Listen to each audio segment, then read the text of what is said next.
Hello guys, welcome to our channel power of movie lover and this is Venky. ఒకే రోజు ఒక hero నుంచి 2 సినిమాలు రిలీజ్ అంటే కామన్ పీపుల్ కి వినడానికి ఎలా ఉంటుందో, ఫ్యాన్స్ కి సినిమాని ప్రమోట్ చేసే ప్రొడక్షన్ హౌస్ కి, హీరోకి అండ్ బయర్స్ కి మాత్రం గులాబ్ జామ్లు గలగలాడతాయి. ఒకే ఇయర్ లో 15 నుంచి 18 సినిమాలు రిలీజ్ చేసిన హీరోలు కూడా సేమ్ డే 2 మూవీస్ రిలీజ్ చేసే సాహసం చేయలేకపోయారు. అలాంటిది ఇయర్ కి ఒక సినిమానే రిలీజ్ చేసే ఈ ట్రెండ్ లో ఫిబ్రవరి 27 శ్రీ విష్ణువి 2 మూవీస్ రిలీజ్ అవ్వాల్సి ఉంది. అయితే రీసెంట్ ఇంటర్వ్యూలో శ్రీ విష్ణు ఇలా చెప్పారు, 2 సినిమాలు ఎలా ప్రమోట్ చేయాలి, ఏ రిజల్ట్ వస్తుందని ఆలోచిస్తూ డిప్రెషన్ లోకి వెళ్ళిపోయా అని. సో ఒకే రోజు రిలీజ్ చేసే సాహసం చేయలేక ఒక సినిమాకి మార్చిలో పోస్ట్ పోన్ పెట్టారు, ఒక సినిమాని మార్చ్ కి పోస్ట్ పోన్ చేసుకున్నారు. బట్ టాలీవుడ్ చరిత్రలో 7 హీరోలు ఈ ఫీట్ అయితే అందుకున్నారు. ఒకే రోజు 2 సినిమాలు రిలీజ్ చేస్తే 2 ఫ్లాప్ అయిన సందర్భాలున్నాయి, ఒకటి హిట్ అయింది, ఒకటి ఫ్లాప్ అయిన సందర్భాలు ఉన్నాయి, అండ్ 2 సినిమాలు హిట్ అయిన సందర్భాలు కూడా ఉన్నాయి. సో లేట్ చేయకుండా ఆ 7 హీరోలు ఎవరో, బాక్సాఫీస్ వెర్డిక్ట్ ఏంటో ఈ వీడియోలో మాట్లాడుకుందాం. అంతకంటే ముందు ఒక చిన్న రిక్వెస్ట్, మన ఛానల్ని కొత్తగా ఎవరైనా విజిట్ చేస్తుంటే ఒకసారి ఛానల్లోని కంటెంట్ చూసి నచ్చితే సబ్స్క్రైబ్ చేసుకుని మాకు సపోర్ట్ చేయండి. అండ్ వీడియోని లైక్ చేసి మన ఇన్స్టా పేజ్ని ఫాలో అవడం మాత్రం మర్చిపోవద్దు. ముందుగా ఈ ఫీట్ అందుకుంది ఎన్టీ రామారావు గారు. 1961 మే 5th తన 2 సినిమాలు రిలీజ్ అయ్యాయి. సతీ సులోచన, పెండ్లి పిలుపు ఫిలిమ్స్. ఎస్ రజనీకాంత్ గారి డైరెక్షన్ లో వచ్చిన సతీ సులోచన సినిమా చాలా అంటే చాలా మంచి హిట్ అయింది. కన్నడలో ఫస్ట్ టాకీ సినిమాగా వచ్చిన ఈ సినిమాని 1961 లో ఎన్టీఆర్ గారు తీస్తే ఇక్కడ చాలా మంచి హిట్ అవగా, ఏవి శేషగిరిరావు గారి డైరెక్షన్ లో చేసిన పెండ్లి పిలుపు సినిమా సూపర్ హిట్ అయింది. అప్పటికి జానపద హీరోగా పేరు తెచ్చుకున్న ఎన్టీఆర్ గారు ఇటు పౌరాణికం అటు సాంఘిక చిత్రాలతో 2 హిట్స్ ని అందుకున్నారు. అలా ఒకే రోజు 2 సినిమాలు రిలీజ్ చేసి కూడా 2 హిట్ చేయొచ్చని ప్రూవ్ చేసిన హీరో ఎన్టీఆర్ గారు. నెంబర్ 2 శోభన్ బాబు గారు. 1968లో శోభన్ బాబు గారి సినిమాలు లక్ష్మీ నివాసం అండ్ పంతాలు పట్టింపులు సినిమాలు జూలై 19న రిలీజ్ అయ్యాయి. కృష్ణ గారితో కలిసి చేసిన Lakshmi Nivasam cinema super hit అవగా, సేమ్ డే రిలీజ్ అయిన పంతాలు పట్టింపులు సినిమా కూడా మంచి హిట్ అయింది. అలా ఎన్టీఆర్ గారి తర్వాత మళ్ళీ 7 ఏళ్లకే ఈ ఫీట్ అందుకున్నారు శోభన్ బాబు గారు. అండ్ 2 సినిమాలు రిలీజ్ అయితే 2 కూడా హిట్స్ అయ్యాయి. నెంబర్ 3 కృష్ణ గారు. కృష్ణ గారి సినిమాలు 2 1984 జనవరి 14న రిలీజ్ అయ్యాయి. సంక్రాంతి బరిలో ఎవరెవరో హీరోలు ఉంటేనే వింతగా చూస్తాం, అలాంటిది ఒకే హీరో తన సినిమాలతో తనే పోటీగా దిగారు. అయితే ఒక సినిమాలో శోభన్ బాబు గారు ఉంటే మరొక సినిమాలో కృష్ణరాజు గారు అయితే ఉన్నారు. అలా 2 మల్టీ స్టారర్స్ ఒకే పండక్కి రిలీజ్ అయ్యాయి.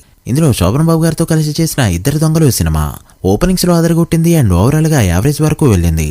బట్ కృష్ణరాజు గారితో చేసిన యుద్ధం సినిమా మాత్రం ఓపెనింగ్ డే నుంచి ఫ్లాప్ టాక్ ని తెచ్చుకోవడంతో కృష్ణ శోభన్ బాబు కాంబినేషన్ కు వచ్చిన ఓపెనింగ్స్ అయితే ఈ సినిమాకి రాలేదనే చెప్పాలి. అలా ఒక సినిమా యావరేజ్ అయితే మరొక సినిమా ఫ్లాప్ అయింది. సో 2 సినిమాలు హిట్ వర్డిక్ట్ ని అందుకోలేదు.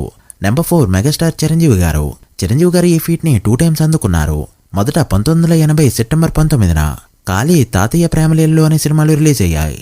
రజనీకాంత్ గారితో కలిసి చేసిన కాళీ సినిమా ఘోరంగా ఫ్లాప్ అయితే తాతయ్య ప్రేమలీలలో సినిమా యావరేజ్ గా ఆడింది. ఇక సెకండ్ టైం 1982 అక్టోబర్ 1న టింగిరంగడు, పట్నం వచ్చిన పతివ్రతలు సినిమాలు రిలీజ్ అయ్యాయి. వీటిలో టింగిరంగడు సినిమా యావరేజ్ గా ఆడితే మోహన్ బాబు గారితో కలిసి చేసిన పట్నం వచ్చిన పతివ్రతలు సినిమా ఆ ఇయర్ సూపర్ హిట్ అయింది. అలా 2 టైమ్స్ కూడా కంప్లీట్ గా సక్సెస్ నైతే చూడలేకపోయారు. నెంబర్ 5 నరసింహం బాలకృష్ణ గారు. బాలకృష్ణ గారు కెరీర్ పీక్ లో ఉన్న టైంలో 1993లో సెప్టెంబర్ 3న 2 సినిమాలు రిలీజ్ అయ్యాయి. నిప్పురవ్వ అండ్ బంగారు బుల్లోడు ఫిలిమ్స్. వీటిలో నిప్పురవ్వ సినిమాకి మొదటి రోజు నుంచే ఫ్లాప్ టాక్ రాగా, బంగారు బుల్లోడు సినిమాకి టాక్ బాగానే వచ్చింది. అలా బంగారు బుల్లోడు హిట్ వరకు వెళ్ళగా, నిప్పురవ్వ సినిమా అయితే ఫ్లాప్ అనిపించుకోక తప్పలేదు. అయితే రాజమండ్రిలో 100 రోజుల వరకు ఆడింది నిప్పురవ్వ సినిమా. అప్పట్లో ఒక్క థియేటర్లో మాత్రమే 100 రోజులు ఆడితే ఆ సినిమాని ఫ్లాప్ అనే చెప్పేవారు. అలా 50% మాత్రమే సక్సెస్ చూడగలిగారు బాలకృష్ణ గారు. నెంబర్ 6 అల్లరి నరేష్ గారు. అల్లరి నరేష్ గారు 2000 ఇయర్ అనేది హీరో ఆఫ్ ది ఇయర్ గా చెప్పొచ్చు. ఆ ఇయర్ అయినవి 8 సినిమాలు రిలీజ్ అయితే 5 సూపర్ హిట్స్ అయ్యాయి. అయితే ఫ్లాప్ అయిన 3 సినిమాల్లో 2 సినిమాలు ఒకే రోజు రిలీజ్ అయ్యాయి. 2008 ఫిబ్రవరి 8న విశాఖ ఎక్స్ప్రెస్ సినిమాతో పాటు సుందరకాండ సినిమా కూడా రిలీజ్ అయింది. విశాఖ ఎక్స్ప్రెస్ లో నెగిటివ్ షేడ్స్ తో అందరినీ మెప్పించిన ఈయన తర్వాత బాపు రమణ డైరెక్షన్ లో చేసిన సుందరకాండ సినిమాతో మంచి మార్క్సే వేయించుకున్నారు. బట్ 2 కూడా థియేటర్లు గా పెద్దగా పే చేయలేకపోయాయి. ఇక వరుస పెట్టి గమ్యం, బొమ్మన బ్రదర్స్, చందన సిస్టర్స్, బ్లేడ్ బాబ్జీ, దొంగల బండి వంటి సూపర్ హిట్స్ తో ఉక్కిరిబిక్కిరి చేశారు. ఇక తర్వాత ఒకే రోజు 2 సినిమాలు రిలీజ్ చేయాలన్న సాహసం ఎవరు కూడా చేయలేదు. అయితే 7 ఏళ్ల తర్వాత మళ్ళీ ఈ ఫీట్ అందుకున్నారు natural star. Number 7 natural star Nani. Nani career correct గా డైలమాలో ఉన్న ఆ టైం.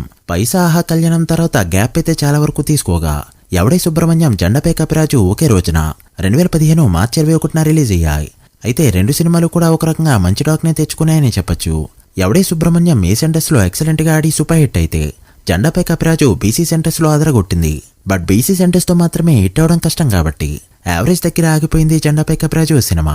అలా నాని కూడా 50% మాత్రమే సక్సెస్ చూడగలిగారు. అలా చరిత్రలో ఒకే రోజు 2 సినిమాల్ని రిలీజ్ చేసిన 7 హీరోలు ఎన్టీఆర్, శోభన్ బాబు, కృష్ణ, చిరంజీవి, బాలకృష్ణ, అల్లరి నరేష్, నేచురల్ స్టార్ నాని. అయితే వీటిలో 2 సినిమాలు హిట్ అయిన హీరోలు ఎన్టీఆర్ అండ్ శోభన్ బాబు గారు మాత్రమే. నెక్స్ట్ ఈ సాహసం ఎవరు చేస్తారో చూడాలి. So guys, that the video. వీటిలో ఎన్ని సినిమాలు తెలుసో, ఎన్ని సినిమాల్ని చూసారో కామెంట్ చేసి, వీడియో నచ్చితే లైక్ చేసి మీ ఫ్రెండ్స్ ఫైల్ నెంబర్స్ కి షేర్ చేయండి. మరొక ఇంట్రెస్టింగ్ వీడియోతో మళ్ళీ కలుద్దాం.